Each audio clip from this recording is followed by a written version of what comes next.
Welcome to Rauta. Here we are at the local bar called Alvar. We are having some quality beers and a special guest from all the way from Peru. This one is a band known as Goat Semen. What a shocking name. Here we have Erick from Goat Semen. How are you? Pretty tired after many days touring throughout Europe, and well, fine, and very glad to come back to Finland after 4 years since we played that place of Blasphemy, and very enthusiastic of these last dates in Finland. Having very good crowd, very good response, very good after all. Tired, but still with the enthusiasm of the tour. Very good to hear. Metal scene in Europe must be a little bit different than in Latin America. How would you say, what are the major differences playing in Peru or nearby countries versus in Europe? Well, definitely it's very different. Here in Europe it seems to be quite organized, you know. Not in South America, it is not, but sometimes it's uncertain how things will end up. For example, well, at least during this tour, we have been carrying all the backline and everything, and we have to download and upload everything.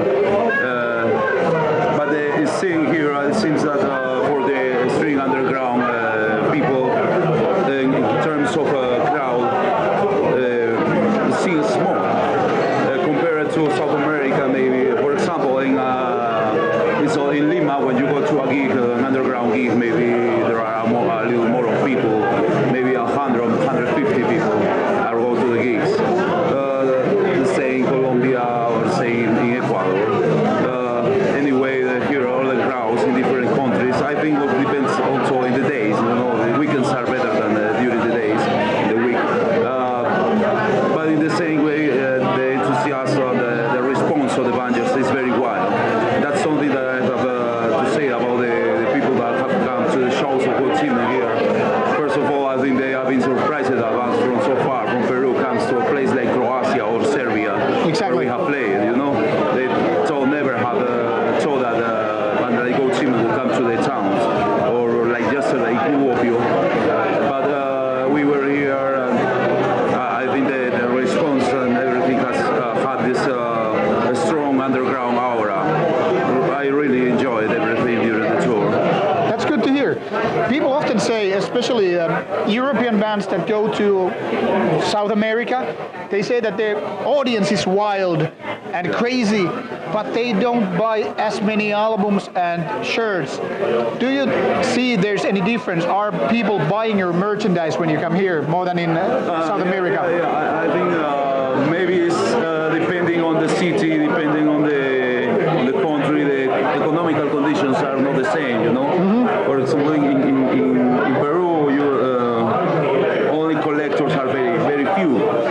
But most of the people now, you know, the media is full in YouTube and any other way to find the music. So maybe not all buy merchandise, or maybe not all buy their CDs, but they feel the passion, as you say, when they go to the gigs and they find the bands and they present that live performance, they go very wild. But I think also depends on the music of the bands, you know. For example, we were in Croatia and there was a very wild. We were on the stage with bars, and it was very crazy. Remind me some old movies I saw where there were 3 bottles or something like that. But no, the guys were like trying to throw down the bars during the gig. The crowd go very wild. You know, the same happened in Craiova during a festival in Romania. The crowd was like picking up the bars from above, and I think it depends very much on how much the people like the bands they represent. You know, places like those in Eastern Europe, I think they don't. Maybe they don't have this kind of wild, so savage music. Bands visiting them so frequently, so the adrenaline explodes and it turns them very wild. You know? In South America, for example, the people is more savage. They are more passionate with music also.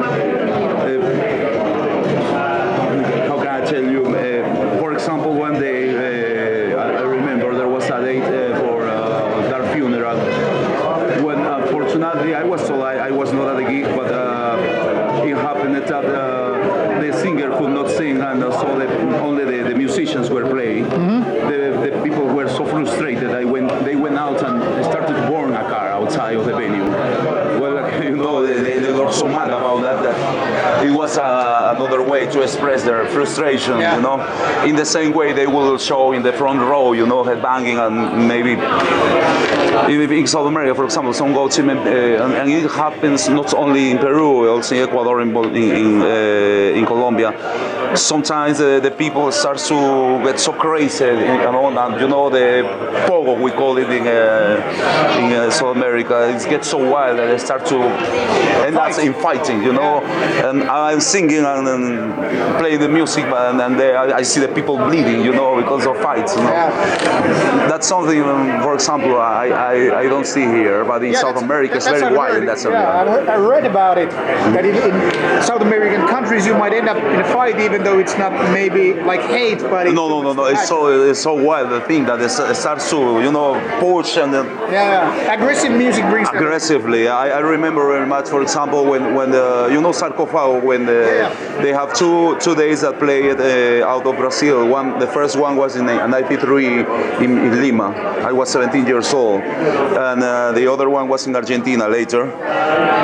But when Sarcófago played in Peru, in Lima, I was a teenager, and everybody was like Pogo Mata Poser, you know, Poser Killer Pogo, something like that. And everybody was not just pushing, and now I see some people doing like this and doing like if they had epilepsy. But back then it was, you know, fist, this, kick. It was really, and you can imagine like 200 people doing that. It was really, really wild, because Sarcófago, at least in Peru, is a very deep influence, and the people was so wild when they were playing all the stuff from INRI. But it was one of the most violent mosh pits I have been close to. So let's talk about a little bit of the name. What's so great about goats? I actually was very much into the music of Brazilian stuff. Also beheaded back then when I formed Goat Semen. You know, before forming Goat Semen, I was in another band called Black Angel. I sing there for 2 years. But the guitarist and me decided to leave the band at some point, and we wanted to put a name. I remember that back then everybody was, as we were talking about some minutes, everybody was more into the Northern Europe sound. You know, everybody wants to be next Dartro or next Bursum, next their funeral. In South America, that was very frustrating for me, because, you know, the bands from Brazil wanted to sound like Gorgoroth when they had Sarcófago, Holocausto, Mutilate, or all of the bands from the Cogumelo records, or the bands from Colombia also were too much into that sound, even though they have Parabellum, even though they have Reencarnación, Massacre, and all those bands. Old names. They have their own, very heavy names. You say Sarcófago, it's automatic, South America, Brazil. No, in Peru, there's a particular thing that these European bands have. Many people like European bands as well as other bands, but when they make bands, I think in Peru there's this particularity that they do not sound so much influenced by that. Even in Peru, any band that you hear sound different one from each other. For example, Analgom, sounds different than Goat Semen. Goat Semen sounds different than Morten sounds different than Cranium. So what about the name was with the goat was because I came from a band which name was Black Angel. You know, there was enough angels also. Morbid Angel, Dark Angel, and many angels, Death Angel. But back then I saw that many people wanted to be into that European sound, but I wanted to get back to the old roots, you know. As I told you, we had a very strong influence from the Brazilian scene, also some from all the Colombian scene, Chilean bands. It was back to 2000, and I also liked it very much, this kind of stuff that was still very much into beheaded stuff. You know, I don't know, beheaded is the right word, or still. So I saw God Bulba. Yeah. And I say, well, this is such a shocking name. Let's make something. Yeah, there was goat penis from Brazil also. Let's make it goat semen. You know, also because. So you're all like. Yeah. But also goat semen, you know, because semen is the active agent of the procreation. Yeah, exactly. So there's kind of some big semen, there's no life. Yeah. That's the kind of without semen there's no evil, you know. But all this is procreation of evil. Oh, so it's there is some sense behind the name also, you know. And the goat is also the case of the god of man. There's all the symbology that's behind that. Especially after battery. Yeah. You know, there is some association. Some people hear the name and it seems it's shocking or it's no, I don't know, ridiculous. But no, I saw some sense behind the name. Yeah, because I mean, if we think about the name, some people could say like goat semen is like a farm animal thing. Yeah. Because you have to farm goats and you need the semen to bring more goats. Yeah. There's nothing evil about it. But it's it's a Latin American thing to have goat this, goat that. Yeah. All right. Why did you choose to do this kind of music? What brought to you to do extreme metal? Why not just some heavy metal? Why not pop music? Why not traditional Peruvian music? Why extreme metal? Because I wanted to get back to the roots of South American sound, really. Because back then, as I told you previously, everybody was more into European sound. Not saying that it's bad, but I mean, we wanted to get back to our own roots, you know. But that's why we have even a song called War for Noise, like a tribute to the album, the compilation LP, where it was Sarcófago, Chacal, Mutilator, and Holocausto, which for us in Peru at least is like the ABC from Metalhead, you know. If you have not heard that, don't call yourself a Metalhead, you know. In Peru it's like that. We wanted basically to return to that, and we wanted to make it in all the ways very frontal, no, very rough, very disgusting. The name from Goat Semen is even disgusting to some people. Also, I did a drawing from the cover artwork, which I think have shocked the world because somebody see Jesus Christ fucking by behind, you know. And even in Colombia, some people say, you are trying to create controversy. No, I don't want controversy. The fact about that, I just want to be frontal and shock. You know, the imagery, the music. All if you are going to make something brutal, you got to do it in all senses. You know. Exactly. Now it's been said. I don't know. Many people don't seem to understand it that in Norway, for example, when the bands, black metal bands, are creating anti-Christian lyrics, it is very different than doing in South America because in places like Finland, Sweden, Norway, the church is not very aggressive. It's not on you. But in Catholic countries, it's way more dangerous. That's why I think bands like Sarcófago and the rest of you, I mean, you have been living in so much more, I can say, dangerous. It's your church is way more in power. How hard how difficult it is for you to do this kind of for us. For us, for example, it's actually in Peru, as I always say, if you kill nobody, nobody is going to give a fuck about your life, you know? We have not killed anybody. The imagery, the drawing of the t-shirt, if I go around, many people maybe gets to the other side wall, you know? Because they see, well, Jesus Christ, fuck it, baby, you know? But it's not that the Catholic Church is on you, you know? The Catholic Church seems more like a political weapon now. It's nothing that got to do with morals, anything. No, they have no moral. They don't have ethics. It's money and power and manipulating the people, you know, and social manipulation. That's all what the church wants in South America mostly, you know. But I think Peru is more like a country, a religious country by tradition, not conviction, you know, because fuck, we are metal musicians. We talk a lot about this. but there are people who go to church and go to masses and are even more crazy and more, I don't know, evil in their ways, you know, senseless evil, you know. But I think the only time that we had this kind of problems because of the things related to the band was when the ex-guitarist Levifer once sent a big parcel with t-shirts. I don't remember to which country here in Europe. There were some t-shirts, there were some copies of the demo tape, and well, in the demo there was his address and mine. So we received a notification from the police station saying that we had to go to the police station to talk about certain things we were found related, you know. We went there and they show us pictures that Judge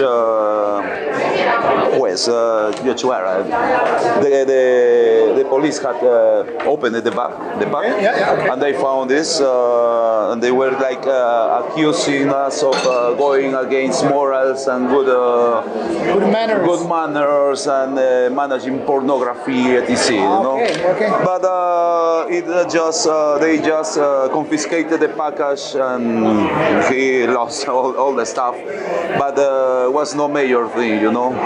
They were probably fans, like those shirts. We need to confiscate them so we can sell them ourselves. Yeah, maybe, but well, I don't know. That's the only time that when we had this kind of troubles. I don't know if it's actually a trouble, but we were notified by police, and we went to check that stuff, and nothing else happened back since then on. I think the drawing has been around, almost for 20 years, and we have not had at all problems with the church or anything like that. Correct me if I'm wrong, but Peru is based on Native Americans, Native South Americans, Indians, or there is a lot. And then also people from Spain who came to. Actually, in Peru there is a lot of in terms of ethnics. Basically, the natives, the Incas, Incas, are a good amount of population, but also the influence, you know, the conquerors came to Peru with the Spanish. Even both of my surnames, one is from Spanish origin and the other one is from the native origin. But also other people. Then came also a wave of Chinese people. There also came some wave of. So because of the native, the Inca, and also Spanish. Basically the native Incas, but also there is a lot of ethnically a lot of influence from Spanish and many other people. In the last year we have had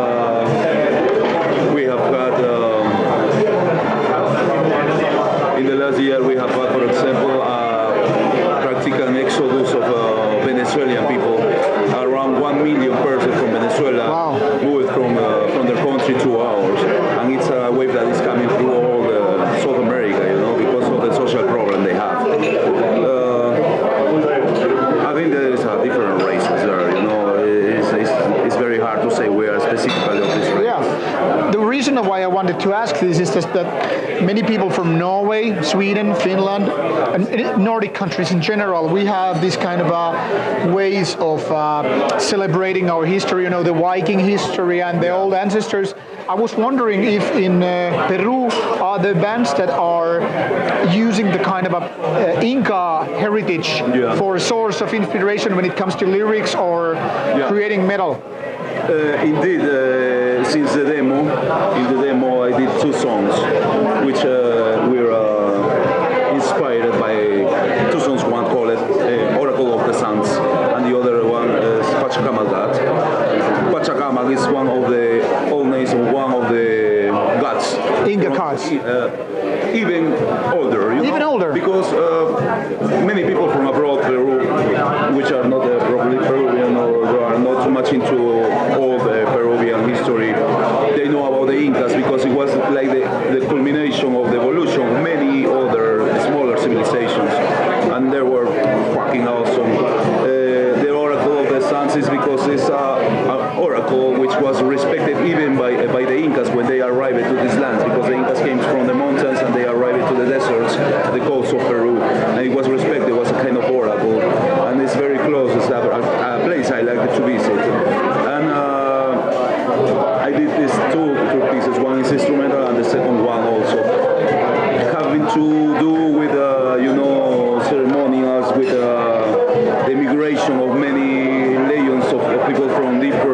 places to come and celebrate Pasacamba. And certainly the history is something that we celebrate a lot, but not many bands, for example, use it as a main thing in their songs, you know. Yeah. But there is a lot of history. I'm very passionate about pre-Inca history, pre-Colombian history, very, very wide tend to talk about it. All right.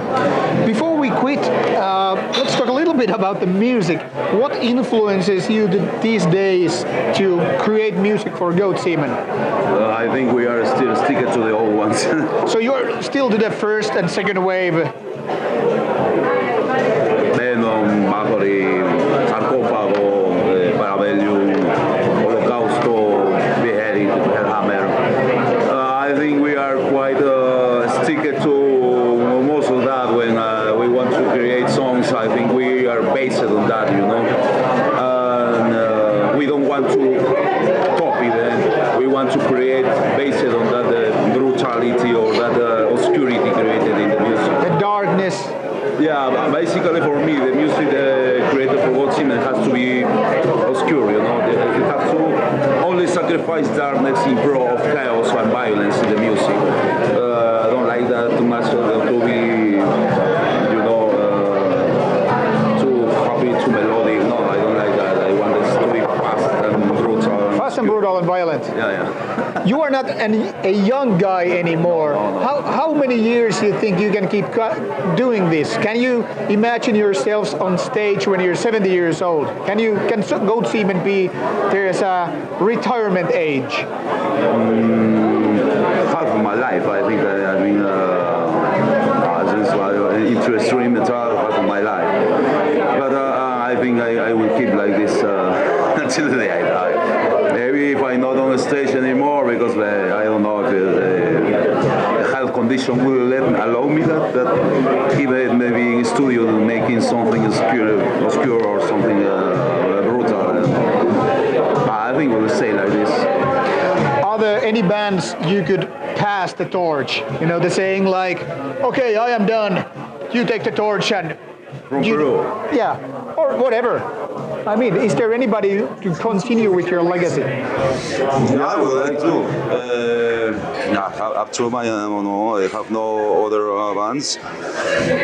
The case is that in Peru now there are appearing many bands, but they are more into death metal or thrash. I think maybe Morbid Slaughter was a good one, but they just released an album and split it. They were at certain point the demos they were making like the lost songs of battery, and they were very young guys, but they were very much into that, and they sounded like those songs of battery.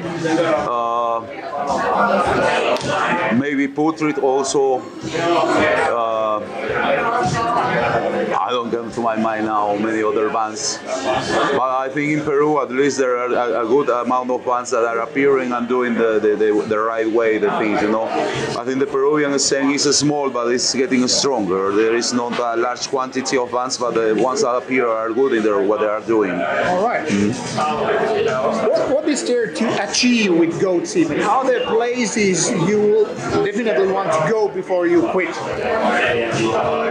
Maybe Asia. Asia? Yeah. Maybe Japan.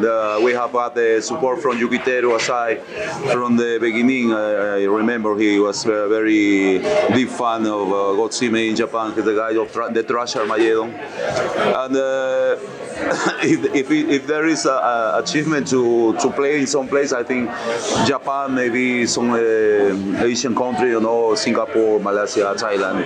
Hopefully one day will be killer to play in Australia also. Yeah. Very wild. With kangaroos on stage. Yeah. Very killer. But it's because also there are brutal bands that came out. No Bestial Warlords and Destroyer 666 started there. And Brazil is one of the countries that we have played in South America, but we still miss Argentina and Brazil. Why so? I mean, it's not that far away. Yeah. But Brazil is big, man. Yeah. Peru is big. Brazil is like 6 times Peru. Yeah, Brazil It's is like the the biggest. whole continent itself, you know. In a different language too. Yeah. But Portuguese, Brazilian Portuguese at least, and Spanish, we can communicate Okay. easily when we speak slow. So it's different than here in Europe, it seems. Yeah. Here in Europe, the weapons is English language, you know. All right. Yeah, everywhere. Now the last question, which I guess I already asked from the evangelist, which we did earlier today. If there's a release, some fans who would be like, okay, I want to hear Goat Semen, where should they start? Which album or release? I think the demo, definitely. Demo. Since the beginning. Okay. We actually don't have too many releases, actually. The demo, maybe the songs that we recorded together with those of the demo, but we're releasing in different vinyls back then. And the Ego Sum Satana, which I think is also an album I'm very proud of because it sounds very obscure. I think we will next year we have a hard work to have the second album. I think I will advise very much to start with the demo. All right. Thank you very much for your time here. Thank you very much also for the chance. Is there any word of wisdom you want to share with the audience? Stay that hard. All right. Thank you very much. Thank you very much. This is all from Rauta and Peruvian Goat Semen. Have your semen ready for them goats, or maybe semen from the goats. You never know how it's gonna end. Cheers to Rauta. This is Salud. Salud. Thank you very much. Thank you very much to you. Nice to have you here. Thank you. Very much appreciate it. Yeah. Was the beer any good? Yeah, it's good.